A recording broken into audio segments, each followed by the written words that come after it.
Hello everyone, myself Girish with ANSYS Tutorials. Introduction to Static Analysis. So here we'll use the wrench into account and we'll go through the tools. Here we'll go through the static analysis by using ANSYS tools, and again we'll see the different types of meshes, pre-processing, processing and post-processing stages. Okay, and finally we also will just cross verify the results of ANSYS with SolidWorks software. Fine. So here we have the different types of analysis. You can simply drag and drop static structure. So we are going to deal with only static analysis here. You can rename the analysis type as wrench analysis. Okay, once you just rename it, the first step is to define the materials. So we have the database available there. So it will take you to the engineering data. So from here you can customize the material which you are looking for. Let's say I'm using the structural steel here. You can just change the unit system. You could able to see the tensile strength and the compressive strength is 250, and even I could see the Young's modulus. And let's say if you want to switch to the different properties or different materials, we can have the engineering data. From there you can switch to the different materials like this. So if you want to add one more, you can simply select plus icon to add the materials which and all you are looking for. Okay, so you can switch back to the project and you need to import the geometry. So it might be a step file or IGS file. So most advanced stuff is the step file. So I have imported the same. I have some like I had made some modifications by using SolidWorks software into it. So as per the CAD simplification, I did that. So now you can go ahead with the model addition mode. Over there you can use the meshing tools as well, and even you can use the boundary condition definition in all in one, like setuping and running the solution. Everything you can start with this designer workbench which will pop up like this. So ANSYS has the multiple workbenches, you need to remember that. So once you add the model, you'll be having the user interface like this. It is quite simpler. No much deal to learn the software. It is quite easy actually. So you can switch to the geometry and the model.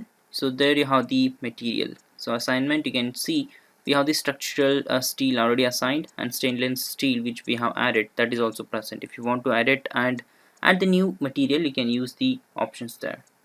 So I need to mesh here. So you could see here in the sizing we have the different options to choose. So I'll choose the quadratic, and the option here adaptive method is I'll choose the proximity curvature, so which will give the better mesh at the curve regions. In SolidWorks it is blended curvature actually. Okay, and here you can define the maximum face size and the tetrahedral size. So I'll specify it as 1 mm.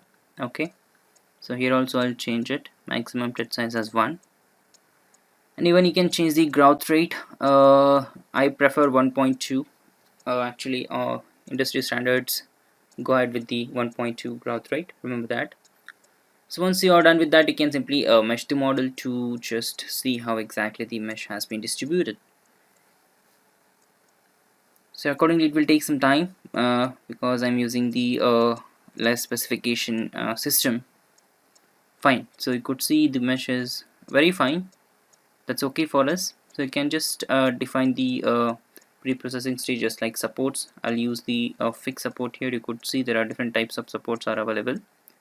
Okay, so these two faces I'll consider as practically these will be attached to the bolts, right? So we'll consider them as fixed one, and then we'll add loading condition, that is force here, and these surfaces are into account. You can choose the instead of vector to component direction XYZ.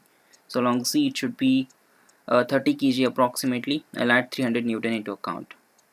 Okay, so in the solutions you need to manually choose which and all you are looking for. Let's say I want the factor of safety and von Mises. You can use the von Mises as well as you can use the total displacement.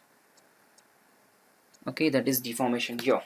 I can simply solve this one. So once you define the boundary conditions, so it is one step method. By using the simple adding techniques, you can simply mention these all the steps in one shot and you can run the analysis. Quite easy. Okay, once you run this analysis, you're gonna get the results in the form of same thing, factor of safety, stress and displacement here. Could see, depending upon your system, it might take less or more time. So let's say here this is the stress distribution. Maximum is 341 megapascal. Okay, you could see the mesh as well, how exactly the mesh has been distributed, and accordingly the stress distribution, right? Yep, you could see the corners, the curvature region has the red symbol, in the sense the 341, the stress is more over there. So if you want to just optimize the design at that region, you need to concentrate. So the deformation is 2.204 and the factor of safety is 0.73 minimum. So you can see the region, right? So these regions are vulnerable to the failure. Okay, if you go to the fatigue analysis, that regions will be the vulnerable regions. Okay, so you can just modify the floats by using the float options here. So I'll change the types. So these are the different types available: deformed, deformed, and both are blended here. Okay, smooth and counter floats are also available, so you can customize it accordingly, and you could see how the floats are generated accordingly. Okay, this is good for visualization, right? Fine, so these are the results in the form of stress, displacement, and factor of safety. Now what we'll do is we'll cross check the same by just cross verifying these results with one more software, that is SolidWorks simulation, which I preferably use. Okay, let's do the same now. So we have seen the results here, the values as well. I'll carry out the same simulation over there. Okay, by using the approximately same meshing but not as answers. Well, so you can add in by using this SolidWorks simulation add-ins. So simulation tab is active. So once you do that, you'll be having the static studies into account. So I had already created the study. So now I just need to make the modifications accordingly. What and all the boundary conditions I have applied in answers, I'll just replicate the same here. The first thing is to, again, same thing, I need to define the material. So the material properties I'll take from the answers only. So whatever the material properties I have specified over there, I'll consider the same.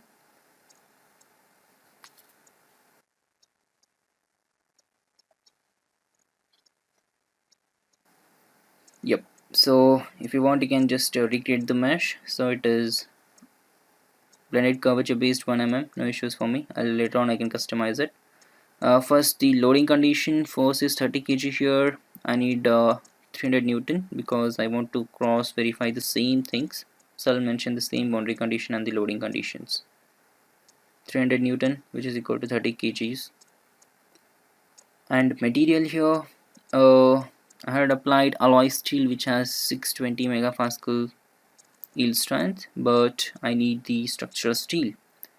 It is not available, so you can customize it by using the custom materials.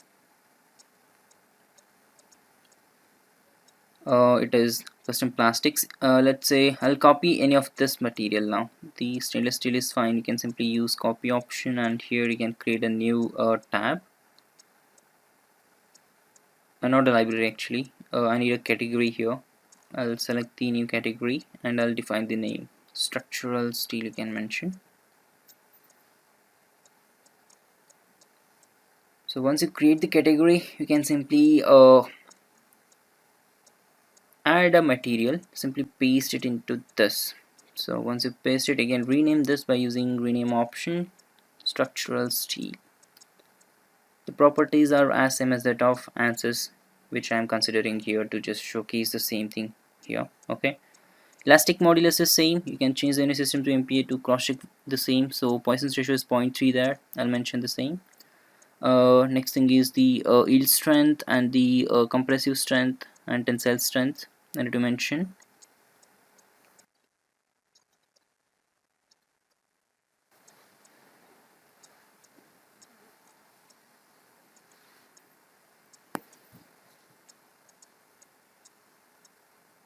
Okay, let me just quickly cross check the same.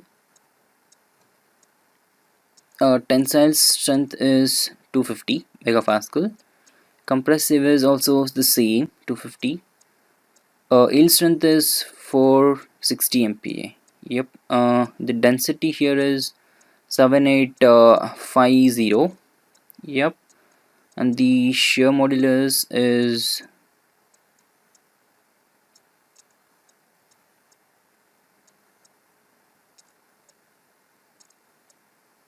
mm,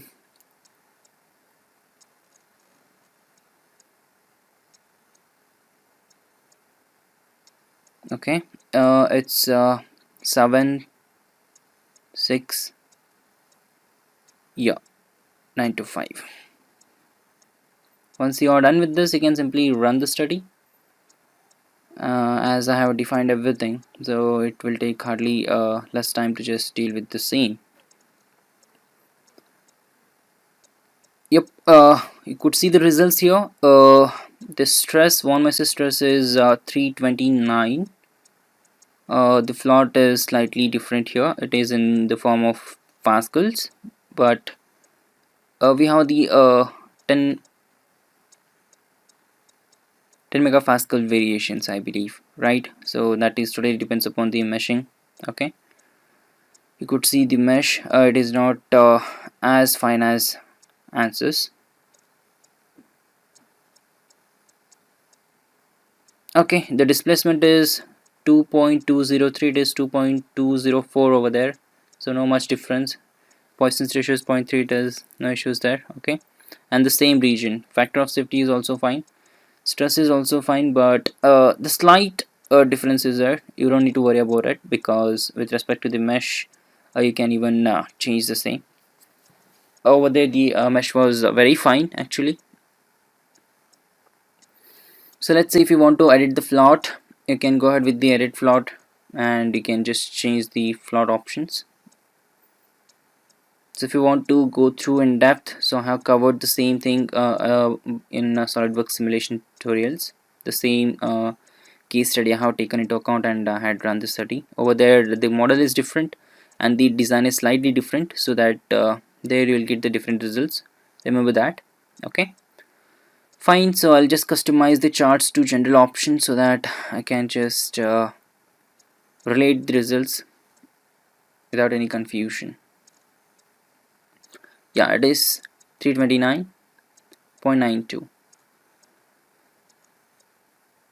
Okay, so let's just compare both the results by using the floats. So this is how you need to carry out the static analysis. Whatever the workbench is, how you measure it, and the material properties, how you want to choose it.